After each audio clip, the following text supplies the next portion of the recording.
오늘 우리가 읽은 본문 말씀은 예수님께서 성전세를 내신 이야기입니다. 이 이야기 전모를 조금 더 자세하게 살펴보도록 하겠습니다. 예수님과 제자들이 가버나움에 도착했을 때 성전세를 징수하는 사람들이 베드로를 찾아왔습니다. 그리고 예수님께서 성전세를 내실 것인지 말 것인지 그 여부를 물었습니다. 여기서 성전세는 유대인 성인 남자가 예루살렘 성전 운영을 위해서 매년 의무적으로 내야 하는 종교세입니다. 그 금액은 약 반 세겔 정도 됐는데 대략 시골 인부의 이틀치 임금에 해당이 됩니다. 베드로가 예수님께서 내실 것이라고 이야기하고 그 사람을 돌려보냈습니다. 그리고 예수님 계신 집으로 들어갔습니다. 예수님께서 베드로가 이 일에 대해서 말씀드리기도 전에 다 아시고 베드로에게 물으셨어요. 임금이 누구에게 세금을 받느냐? 자기 아들에게냐? 타인에게냐? 베드로가 당연히 타인에게입니다. 이때 예수님께서 놀라운 말씀하셨어요. 예수님께서는 하나님의 아들이시기 때문에, 성전의 주인이시기 때문에 성전세를 낼 필요가 없다, 그런 얘기죠. 성전세를 징수하는 사람들이 실족하지 않게 하기 위해서 낼 필요가 없지만 그래도 내려고 한다고 말씀하셨어요. 그리고 바다에 가서 낚시해서 먼저 잡히는 고기의 입을 열어보면 거기 한 세겔이 있을 테니까 그것을 가져다가 예수님과 베드로 몫으로 성전세를 내라고 말씀하셨다, 그런 얘기입니다. 자, 그러면 마태가 이 이야기를 통해서 깨달은 교훈이 무엇이었을까요? 그리고 그리스도인들에게 전하고자 하는 메시지는 무엇이었을까요? 자, 25절 26절을 다시 한번 읽어보겠습니다. 이렇게 되어 있어요. 예수께서 먼저 이르시되 시몬아, 네 생각은 어떠하냐? 세상 임금들이 누구에게 관세와 국세를 받느냐? 자기 아들에게냐 타인에게냐? 베드로가 이르되 타인에게이니이다. 예수께서 이르시되 그렇다면 아들은 세를 면하리라. 자, 예수님께서 성전세 문제에 대한 입장을 말씀하시면서 먼저 당신께서 누구신지를 말씀하신 것입니다. 성전은 하나님께서 주인이시기 때문에 성전세는 하나님께 드리는 것입니다. 그런데 예수님께서는 하나님의 아들이시기 때문에 왕이 자기 아들에게 세금을 물리지 않는 것처럼 성전세를 내실 필요가 없으십니다. 한마디로 말하면 예수님께서 성전의 주인이신 하나님의 아들이시기 때문에 성전세를 낼 필요가 없다, 그런 얘기인 거죠. 자, 여기서 중요한 것은 성전세를 논할 때 내가 누구냐를 먼저 논하고 계시다는 것이에요. 그러니까 성전세 문제에 대해서 예수님께서는 하나님의 아들의 입장에서 이 문제를 다루고 계신 것입니다. 다른 사람은 뭐라고 하든지, 다른 사람의 입장에서는 내야 되는지 말아야 되는지 이것을 논한 게 아니라 예수님은 하나님의 아들의 입장에서 지금 성전세를 낼 것인지 말 것인지를 판단하고 계시다, 그런 얘기입니다. 자, 그렇습니다. 우리에게도 이 점이 참 중요해요. 어떤 문제에 대한 입장을 표해야 할 때가 있어요. 그때 먼저 내가 누군지를 확인할 필요가 있는 거죠. 나의 정체성에 맞게 입장을 표해야 합니다. 다른 사람들에게 잘 보이기 위해서 세상 사람들은 어떻게 하는지 그 흐름에 따라가려고 하는 게 아니라 나는 누군가 그런 관점과 입장에서 문제를 바라봐야 한다, 그런 얘기입니다. 여러분, 우리가 그리스도인으로서 세상 속에서 그리스도인답지 않게 사는 이유가 뭘까요? 일상 속에서 우리가 그리스도인이라는 생각을 자꾸 놓치고 있기 때문이에요. TV를 보거나 또 오락을 하거나 시장에서 장을 보거나 어떤 일을 할 때 그 일에 몰두하고 거기에 빠져들다 보면 내가 그리스도인이라는 사실을 자꾸 놓치게 돼요. 자꾸 놓치게 됩니다. 그러다 보니까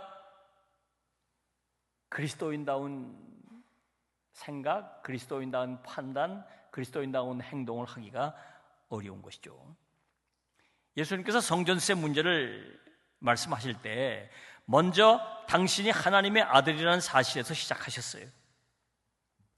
그래서 하나님의 아들다운 판단을 하실 수가 있었고 또 하나님의 아들다운 행동을 하실 수가 있었던 거죠. 우리가 이 점을 본받아야 하겠습니다. 우리가 어떤 일을 해야 할 때 그걸 해야 할까 말아야 할까 판단해야 할 때가 있습니다. 어떤 상황 속에서 뭔가를 선택해야 할지, 무엇을 선택해야 할지, 이게 옳은가 저게 옳은가 판단해야 할 때가 있습니다. 어디로 가야 할지 말아야 할지 판단해야 할 때가 있어요. 내가 하고 있는 일이 옳은지 그른지를 판단해야 할 때가 있어요. 이럴 때 먼저 내가 그리스도인이라는 사실에서부터 시작하십시오. 아, 내가 그리스도인이지. 내가 그리스도인이지. 이게 나한테 유리한가 불리한가? 이렇게 하면 다른 사람들이 나한테 어떻게 평가할까? 그 생각 말고 내가 그리스도인이라는 사실에서부터 깨닫고 거기서부터 시작하시라고 말해요. 하나님께서 보실 때 어떤 판단, 어떤 분별이 보시기에 좋은지를 생각하면서 판단하시라고 말입니다. 예수님께서 그렇게 하셨다. 27절을 보면 또 이렇게 기록되어 있죠. 그러나 우리가 그들이 실족하지 않게 하기 위하여 가져다가 나와 너를 위하여 주라 하시니라 그랬습니다. 한마디로 말하면 성전세를 내시기로 했다는 거예요. 앞에서 살핀 대로 성전세를 내실 필요가 없는 분이신데 성전세를 내시기로 했다는 겁니다. 여기서 중요한 것은 왜 성전세를 내실 필요가 없는 분이 내시기로 하셨느냐 하는 거죠. 일반 사람들은 세금을 내야 함에도 불구하고 할 수 있으면 내지 않으려고 하는데 예수님께서는 반대로 내지 않으셔도 되는데 내시려고 하셨다는 거죠. 그 이유가 뭘까요?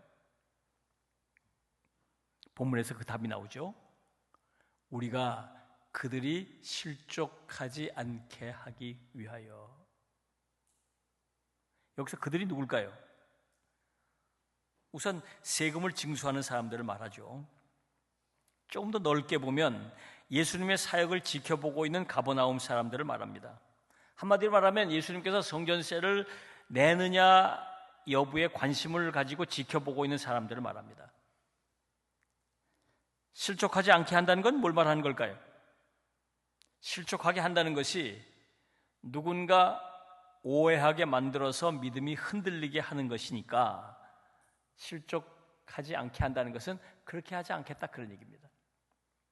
그러니까 예수님께서 성전세를 내실 필요가 없는 분이시지만 성전세를 내신 이유가 따로 있었던 거죠. 예수님께서 성전세를 내시는지를 지켜보고 있는 사람들이 오해하지 않도록, 그래서 믿음이 흔들리지 않게 하시려고 성전세를 내셨다는 거예요. 다시 정리해보면 이런 얘기입니다.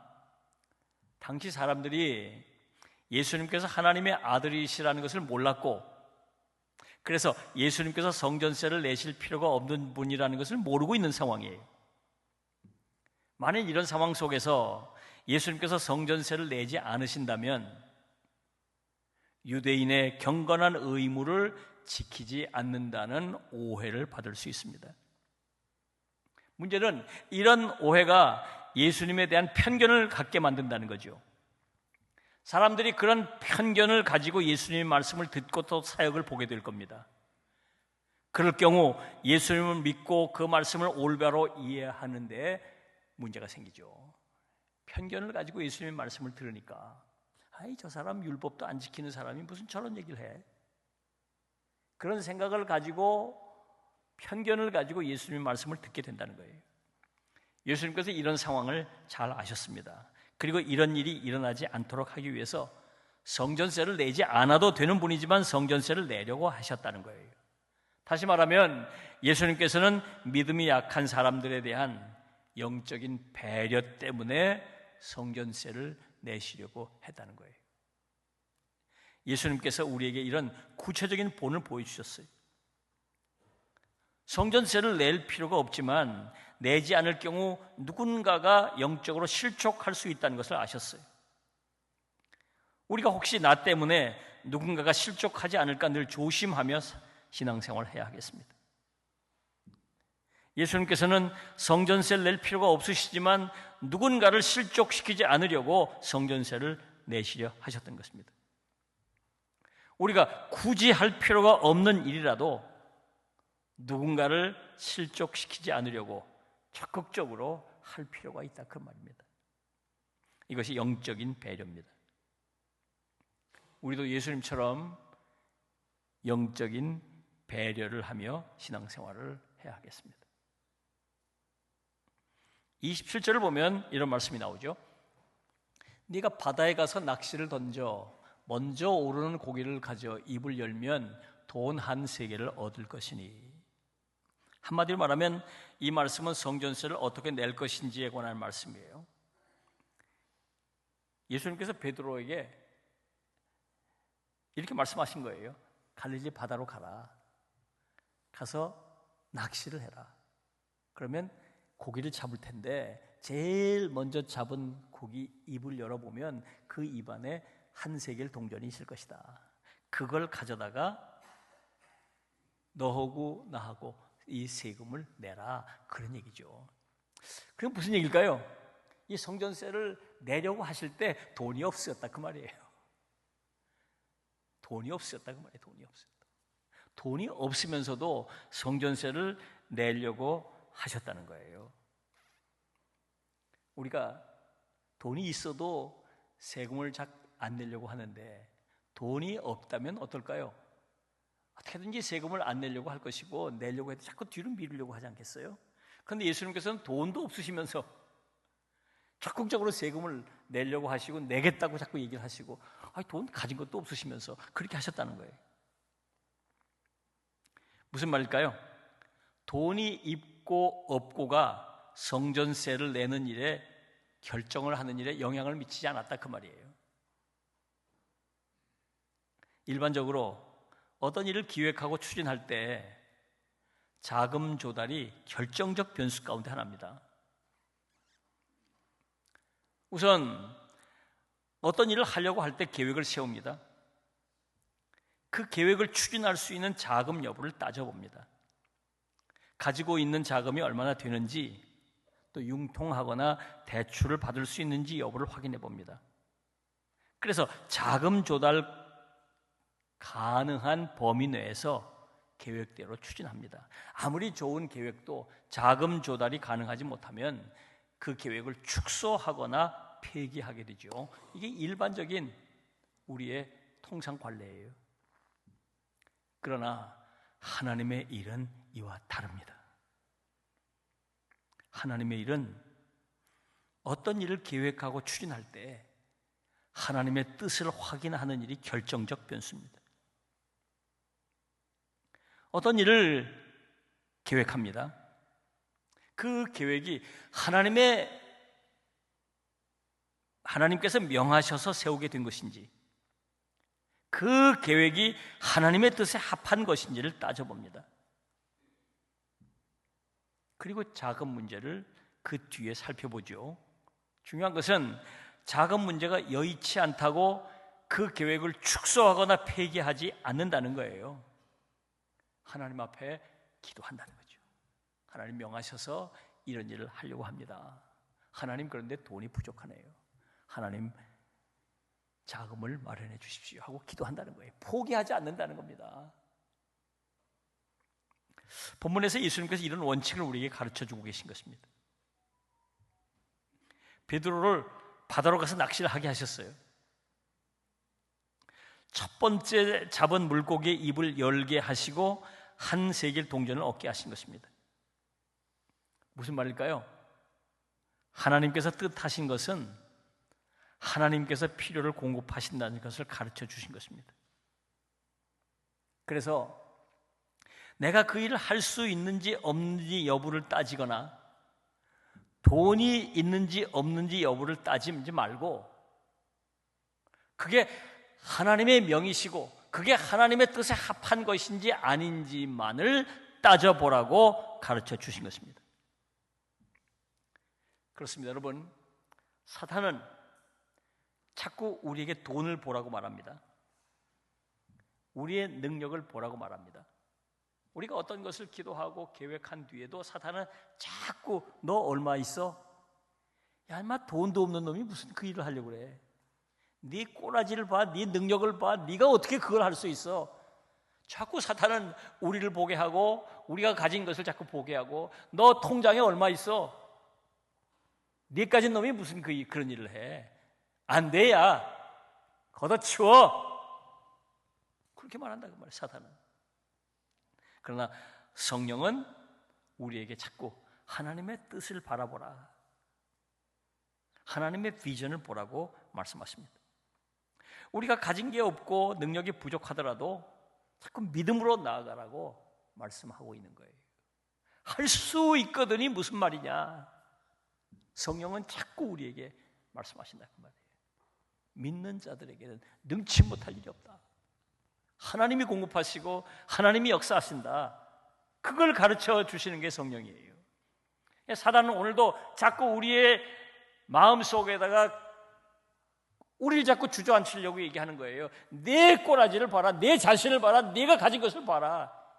형편도 없는 놈이 뭘 그런 걸 하려고 그래? 넌 안 돼. 걷어치워. 사단은 자꾸 그렇게 얘기한다. 거기에 속으면 안 돼요, 여러분. 거기에 속으면 안 돼.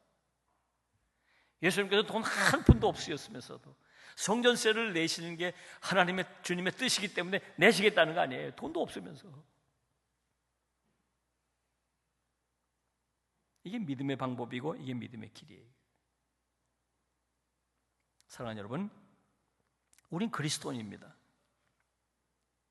세상 사람들과 다르게 살아야 해요. 그리스도의 사랑으로 이웃을 배려하며 살아야 합니다. 때론 하지 않아도 되는 것을 하고 때론 해야 하는 것도 하지 않을 수 있어야 합니다. 이웃을 배려하기 위해서. 가진 돈이나 능력에 휘둘리지 말고 하나님의 능력을 믿고 하나님의 뜻을 따르며 살아야 합니다. 여러분들이 더욱더 그리스도인다운 삶을 살아가시길 바랍니다. 이 세상 사람처럼 살아서는 안 돼요. 사단의 말에 휘둘리지 말아야 합니다. 더욱더 오늘 이 말씀을 통해 가르쳐 주신 것처럼 그리스도인다운 삶을 살아가시기를 주님의 이름으로 부탁합니다. 기도하겠습니다.